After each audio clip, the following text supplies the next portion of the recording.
ఇంత అద్భుతమైన సినిమాని మనకి అందించి ఇంత సెన్సిబుల్ టాపిక్ని లైటర్ వేలో డీల్ చేసి ఒక అండర్ కరెంట్గా మెసేజ్లను అందించి సక్సెస్ఫుల్ అయిన డైరెక్టర్ సంజీవ్ రెడ్డి గారిని మాట్లాడాల్సిందిగా రిక్వెస్ట్ చేస్తున్నాం.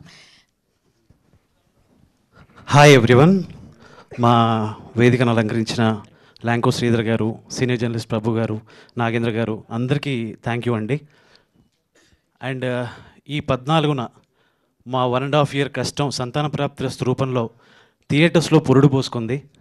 సో మీ అందరూ అంటే ఒక పాజిటివ్ అంటే చిన్న చిన్న రక్త మరకలు కూడా ఉంటాయి బిడ్డతోని. డెఫినెట్గా 95% ఆఫ్ ద మీడియా అందరూ కూడా దాన్ని జనాల దగ్గర తీసుకెళ్ళి ఆ జనాలు కూడా ఈ బేబీని మా బేబీ అనుకునేలాగా యాక్సెప్ట్ చేస్తారు. Thank you so much. And most of the reviewers అందరూ కూడా మెన్షన్ చేసింది ఏంటంటే మేము ఒక సెన్సిబుల్ సబ్జెక్ట్ని ఎటువంటి వల్గారిటీ లేకుండా క్లీన్ కామెడీతో తీసామంటున్నారు. దాంట్లో మెజారిటీ ఆఫ్ ద క్రెడిట్ మా ప్రొడ్యూసర్స్కి వెళ్తుందండి. ఎందుకంటే స్క్రిప్టింగ్ స్టేజ్ నుంచి కూడా మన సినిమా మన కాన్సెప్ట్ ఫ్యామిలీస్ అందరూ కూర్చొని చూడాలి అని చెప్పి వాళ్ళు ఆ కన్విక్షన్తోనే ఉన్నారు. Thank you sir. అండ్ మనలాంటి ఒక చిన్న సినిమాని ఇంత బస్ క్రియేట్ చేసినందుకు మా శ్రీధర్ రెడ్డి గారికి, మా నిర్విహార్ ప్రసాద్ రెడ్డి గారికి చాలా థ్యాంక్స్ అండి. ఎక్కడో కొంతమంది రివ్యూవర్స్ ఇటువంటి సినిమాకి ఇంత హెవీ క్లైమాక్స్, ఇంత ఎమోషనల్ క్లైమాక్స్ కావాలని అడిగారు. అండ్ కొంతమంది ఇంకొంచెం ఉంటే బాగుంటుందని అడిగారు. సో మన చేతికి ఉండే ఫింగర్సే ఒకలాగా ఉండవు, పర్సెప్షన్స్ కూడా డిఫరెంట్గా ఉంటాయి. డెఫినెట్గా మేము అందరి పర్స్పెక్టివ్స్ తీసుకొని ఫర్దర్ ప్రాజెక్ట్స్లో వచ్చేలా చూస్తాము. బట్ మేము పెరుగుతూ చూస్తూ వచ్చిన సినిమాలో ఏంటంటే రిలేటబుల్ కంటెంట్ ఉండాలి, ఎమోషన్స్ ఉండాలి అని మేము చూసిన సినిమాని మేము ప్రొజెక్ట్ చేయడానికి ట్రై చేసాం. Thank you so much.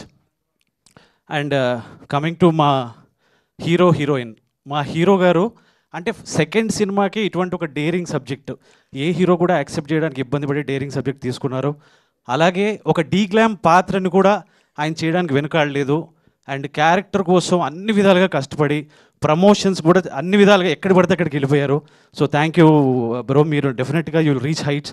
ఈ కాన్సెప్ట్ ఓరియంటెడ్ సినిమాలకు ఒక కేర్ ఆఫ్ అడ్రస్ అవ్వబోతున్నారు డెఫినెట్గా. అండ్ మా చాందీ గారు అంటే ఈ సినిమాకి ఈ కథకి ఒక వాల్యూ ఉండాలి ఫేస్ అని చెప్పి ఈ కథ చెప్పడానికి చాందీ గారిని అప్రోచ్ అవ్వడం జరిగింది. తను నిజంగా వినగానే యాక్సెప్ట్ చేసి ముందుకు వచ్చేసారు. అండ్ ఈ సినిమా కోసం తను కూడా ఆ క్యారెక్టర్లో ట్రావెల్ చేస్తూ ఈవెన్ ప్రమోషన్స్కి ఇవాళ మార్నింగ్ వరకు కూడా అంటే నేను మొత్తం ప్రమోషన్స్ చేసి హీరోయిన్ వచ్చారు. సో దీని తర్వాత మళ్ళీ ఇంకో ప్రమోషన్స్కి వెళ్తున్నారు. నిజంగా I'm very happy and lucky to have you both on board అండి. Thank you. అండ్ మా మురళి మావగారు అందరూ డీజేటీలు మా ఫాదర్ తర్వాత ఇప్పుడు చైతన్య మావగారు లాగా ఆయన్ని ముందుకు తీసుకెళ్ళబోతున్నారు. Thanks a lot sir. మీరు ఇచ్చిన టగ్ ఫర్ పర్ఫార్మెన్స్ థియేటర్లో అందరూ కూడా కొనియాడుతున్నారు. Thank you.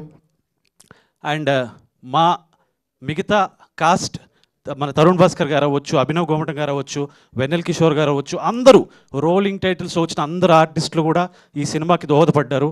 థ్యాంక్స్ అలాట్ అందరికీ. అండ్ మా కాస్ట్ అండ్ క్రూ ఇన్క్లూడింగ్ మా ఆఫీస్ డ్రైవర్స్, ఆఫీస్ స్టాఫ్ అందరికీ కూడా ఈ సినిమాకి సపోర్ట్ చేశారు. Thanks a lot. చివరిగా ఒక్క మాటతో ముగిస్తానండి. అంటే మన నెగిటివిటీ ఏ రేంజ్కి వచ్చామంటే నిన్న ఐబొమ్మని సపోర్ట్ చేసే రేంజ్కి వచ్చాం ఇప్పుడున్న కాలంలో. సో నేను అనేది ఏంటంటే నెగిటివిటీని తగ్గిద్దాం, తెలుగు సినిమాని ఇటువంటి కాన్సెప్ట్ సినిమాలు వచ్చినప్పుడు వాటిని బతికిద్దాం. Thank you.